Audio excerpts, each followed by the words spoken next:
This week we're talking about memory, how we form memory from short-term memory to long-term memory and how repetition plays a part in that. So tune in this week to find out what we can do to help these dogs that are learning how to be good for grooming. You're listening to the Creating Great Grooming Dogs show. I'm Chrissy Newmeyer-Smith. I'm a Master Groomer Behavior Specialist, a certified behavior consultant for canines, a certified professional dog trainer, a certified professional groomer, an instructor at Whole Pet Grooming Academy, and the owner of Happy Critters in Nashua, New Hampshire. And this, my friends and colleagues, is the show where grooming and training meet. I want to talk about short-term memory and long-term memory. I think it'll make it easier for us to understand why some dogs have a really hard time learning in between grooming sessions. And there are a number of things that we can do for them. But let's talk about the single event learning. All right, we'll start off there. Once in a while, there is going to be something that a dog learns in one repetition, just one. But let's talk about what that would take, because that either has to be super awesome, like the best thing that a dog has ever been through, or super scary, the worst thing that a dog has been through. For them to instantly realize, I never want to do that again, or I want to do that every single time. That person means that great things could happen. All right, so I'm going to give a couple of examples, because I heard this one, another dog trainer talking about this one, that when the dogs come into that house, they go running for the spot where the Thanksgiving turkey dropped on the floor years ago. It'll always be a hopeful thing that they just return to that spot, because once they ran in just as the Thanksgiving turkey hit the floor. And from that point on, they have decided that's always going to be worth checking. Okay, one event. No, Thanksgiving turkey only dropped on the floor once, but that one single event was so memorable and so filled with awesome sauce that these dogs decided they're going to do it forever. And that's an example of single event learning. Now let's talk about a scary example, because I think this one happens an awful lot too. Let's talk about, I know someone who got into a car accident with her dogs in the car, and that was enough for most of her dogs to be like, I never want to get into a car again. And it took a while to get them past that. Think of all the car rides that they had been on, all the awesome places they had been, and these were sport dogs, so like there was weekends of awesome all the time. One single event was scary enough that they decided, I just don't think I want to do it anymore. So think about, there are times in grooming when a dog may decide that this one thing is so scary that they may never let us try it again. Or they may have it in their head that they're never going to let us try it again. But I want you to know that that's something that can happen, but it's an extreme. All right.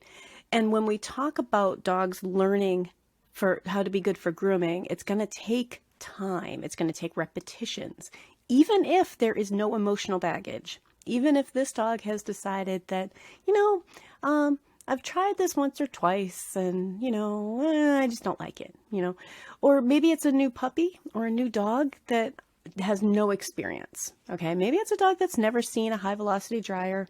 Maybe it's a dog that hasn't been dropped off for grooming before, whatever it is. Maybe they have no experience, which is actually easier to work with than the dog that has had an experience that was not fun or an experience that was scary. I want you to know that in grooming, the problem that dogs have with the grooming process is that they find it unpleasant, uncomfortable, and or scary. And uncomfortable could actually be painful, but we're adding it as uncomfortable. So take that in for a minute and really think about that. That's why dogs have problems with grooming. It's unpleasant, uncomfortable, and or scary. Some combination of the three. And when we think about that, making repetitions for a dog might still be unpleasant, uncomfortable, and or scary. When we're doing a repetition, when we're repeating stuff, we need to make it more pleasant, more comfortable, less scary. In fact, we might want to call it calm, comfortable, and cooperative. Trying to help this dog feel safe. Feel like they can trust us, feel like this is all going to be okay. So it's not simply a matter of repetition. All right, we need to think about why the dog has an issue with it. Why? I'm always going to be the 6-year-old girl who asks why. Why?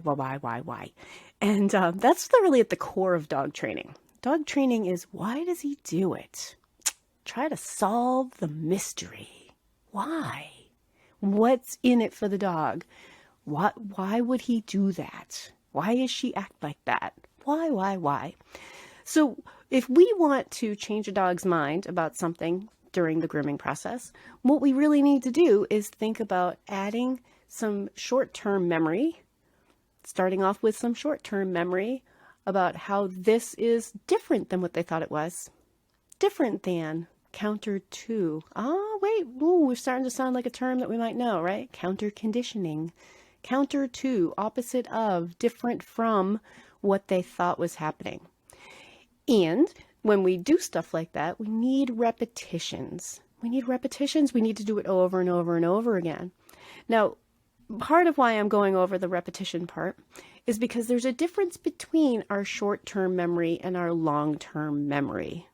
So when we see a dog once every 2 months, that's not frequent enough repetitions. So we're going to have to change that a little bit. If I gave you, let's say I taught you how to cast on some knitting stitches and knit in the round, and then I'll show you again in 6 weeks. In 6 weeks or in 2 months, I'm going to hand you a ball of yarn and a couple of sticks and see what you remember. You will not remember much. Now, you might remember if you thought it was frustrating. You might remember if you thought it was pleasant, but you're not going to remember how to do it. So if we're seeing dogs once every 2 months, we need to remember that they're not going to pick up on this. They might just pick up on how the mood can change. Now, there are a couple ways we can work around that. We'll talk about that in the next part. But for now, let's talk about repetition. Okay, repetition. When we are trying to learn something new, when we want to learn something new, we just keep repeating it until it becomes easy. Repeat it until it becomes easy. What does that mean? All right, so I'm gonna do double duty on this podcast. I'm gonna teach you something that I want you to be repeating often. So to use calm, comfortable, and cooperative, we have something called Groom Smart. Groom Smart, great way to remember how to use calm, comfortable, and cooperative. And what it means is the S is start with calm. Well, calm, comfortable, and cooperative, but we're gonna narrow that down to just calm. We're gonna start with calm. M, we're going to maintain calm as best we can. A, we're going to act calm. If we want dogs to be calm, we need to act calm.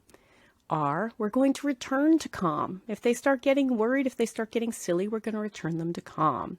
And T, we're going to teach calm. We're going to actively encourage them to be calm. So that's Groom Smart. If I ask you in 6 weeks, you won't remember that. Even though it's pretty simple, okay? Now, what if you wanted to learn that right now? Well, we would just repeat it a couple times. Start with calm, maintain calm, act calm, return to calm, and teach calm. What? SMART. S-M-A-R-T. Start with calm, maintain calm, act calm, return to calm, and teach calm. You'd repeat it a couple of times. Now, in 6 weeks, will you remember? Not really, because now it's just in your short-term memory. So we repeat until it's comfortable, until we can remember it. And then what do we do as people? And this is why I want you to relate to this, because this is how we learn stuff. Then in 5 minutes, try recalling that. Because now it's not just in the front of your brain in your short-term memory. Recall it after 5 minutes. Think about something else. Do something else. And then in 5 minutes, try to remember it. And then an hour. And then a couple of hours. And then like a day. And then a couple days. And then a week. Okay, that's how it gets put into our long-term memory. When we now have to go through a process and try to remember it. But we need that good foundation of repetitions first. So, it's been a couple of minutes. What does Groom Smart stand for? Go ahead. I'll wait. Think about it. Again, this episode's doing double duty. What does Groom Smart stand for? Well, it's a way to use calm, comfortable, and cooperative. Because we're going to start with calm, maintain calm, act calm, return to calm, and teach calm. So, it's still pretty easy to remember. It's been a couple of minutes. but it hasn't been 6 weeks or even 1 week. Okay, if we just said, good enough, that was 1 repetition or 2, actually, we actually did about 4 repetitions of it, but that's not enough for us to remember in 6 weeks. We need to think about this when we're working with dogs so that when we're doing grooming process, if we only see them once every 6 weeks, they're going to need some owner homework. And we can add multiple repetitions during one grooming setting. We can optimize the amount of time that we spend with that dog during one grooming setting. One grooming setting does not necessarily mean 1 repetition of nail trimming. I know. So in the next part, we're going to discuss that. If you are enjoying this show, please remember to subscribe or follow wherever you follow. And that could be the podcast, that could be the YouTube page, but tell all your friends because this is still the best kept secret around. And we need this message to get out there. So how can we add repetitions to our dog grooming? Well, I want you to think about most dogs, if they're worried about something, there's 1 or 2 things that they're really worried about. If they're worried about everything, then we need to really backtrack and reintroduce the whole like, hey, you are now in a building with strangers, or you're on a table. But a lot of the time, it's a matter of a dog that doesn't like their tail handled. Or nails are a classic one. Or, he's not great for having a dryer near his head. We don't have to do everything in one sitting. If we're doing a full grooming, I want you to think about breaking down that task that dog is worried about into smaller segments. So if that dog is worried about, let's use brushing ears. Maybe that dog has mats in his ears, always has mats in his ears, and brushing his ears is the thing that's terrifying for him. But what if, instead of brushing that ear start to finish in one sitting during a grooming session, we start breaking it up? What if we put that dog on the table before the bath, even if we usually do baths first, put him on the table before the bath and do a little bit of brushing. Keep him in that comfort zone. Keep him where he's pretty comfortable and just do a little bit on both ears. And then he goes into the tub. And then while he's in the tub, just a little bit on both ears.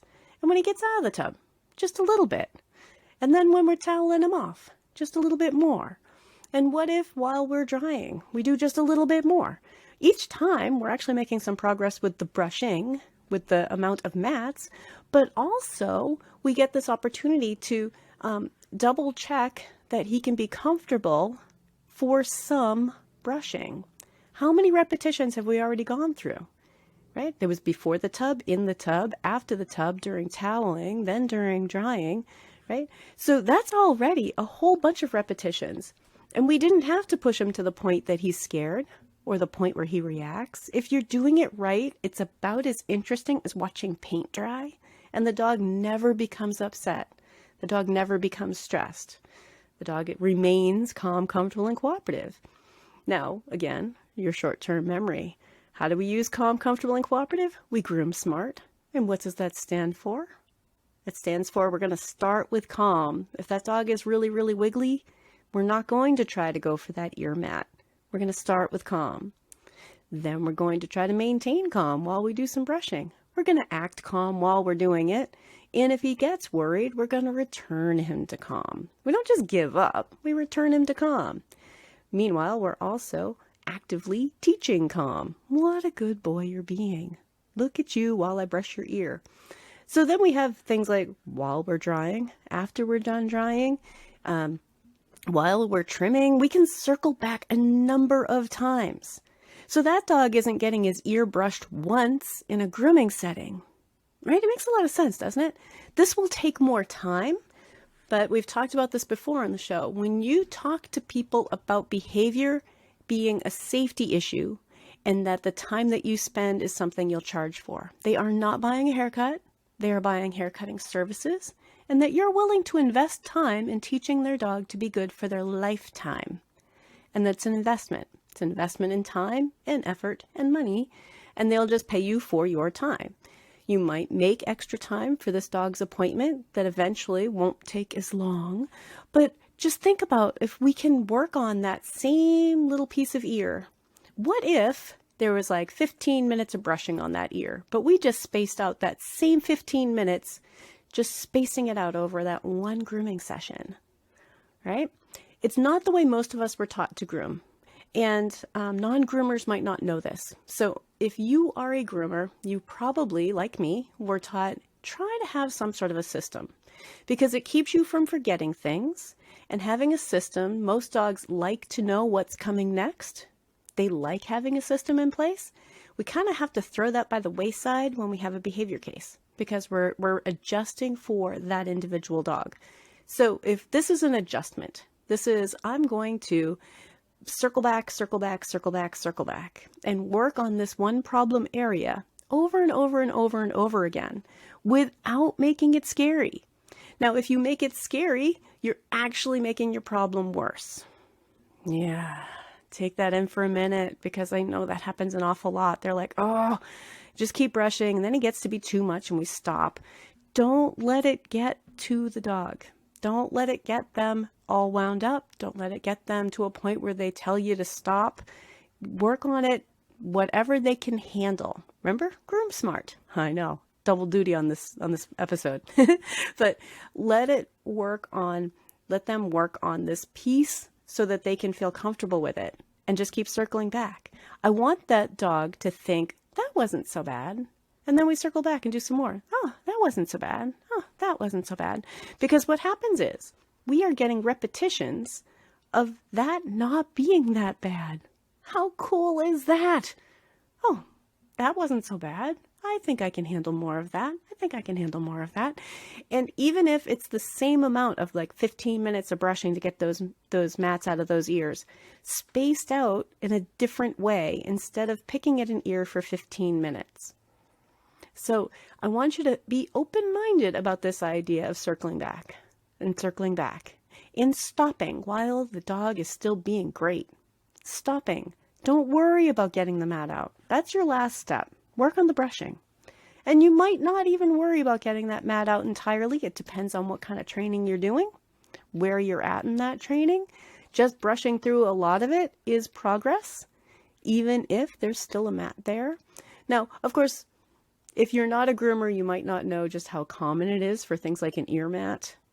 Yeah, so many dogs are truly matted, and that's part of what frustrates groomers.